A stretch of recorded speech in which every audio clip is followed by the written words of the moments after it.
بسم الله الرحمن الرحيم إن الحمد لله والصلاة والسلام على نبينا মুহাম্মদ وعلى آله وصحبه أجمعين। সমস্ত প্রশংসা একমাত্র আল্লাহ রব্বুল আলামিনের জন্য।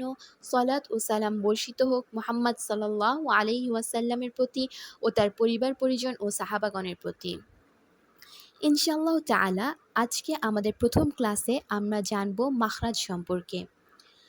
আমরা শিখব মাখরাজ কাকে বলে, মাখরাজের গুরুত্ব, মাখরাজ কয় প্রকার ও কী কী। আরবি হরফ ২৯টি। এই ২৯টি হরফ মুখের বিভিন্ন স্থান হতে উচ্চারিত হয়। আরবি ভাষায় এই উচ্চারণ স্থানসমূহকেই মাখরাজ বলে। মাখরাজ অর্থ বের হওয়ার স্থান।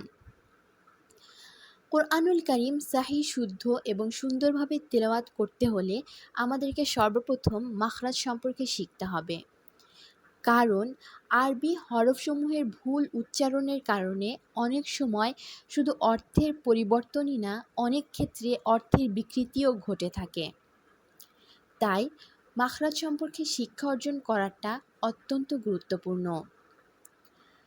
মাখরাজ কয় প্রকার ও কী কী? মাখরাজ প্রধানত দুই প্রকার। এক, মাখরাজ আম বা সাধারণ মাখরাজ। দুই, মাখরাজ খাস বা বিশেষ মাখরাজ। মাখরাজ আম বা সাধারণ মাখরাজ হলো মোট ৫টি। হালক বা কণ্ঠনালী, লিসান বা জিহ্বা, জাওফ বা মুখের খালি অংশ, শাফাতাইন বা দুই ঠোঁট, খাইশুম বা নাকের বাসি অথবা গুন্না। দুই, মাখরাজ খাস বা বিশেষ মাখরাজ। মাখরাজ খাস বা বিশেষ মাখরাজ মোট ১৭টি। পূর্বে উল্লেখিত মাখরাজ আম বা ৫টি সাধারণ মাখরাজ হতে এই ১৭টি বিশেষ মাখরাজের উৎপত্তি। ইনশাআল্লাহ তাআলা আগামী ক্লাসগুলোতে আমরা এই ১৭টি মাখরাজের সম্পূর্ণ বিবরণ এবং এই মাখরাজগুলো হতে উচ্চারিত হরফগুলো সম্পর্কে পর্যায়ক্রমে শিখব। জাযাকুমুল্লাহু খাইরান।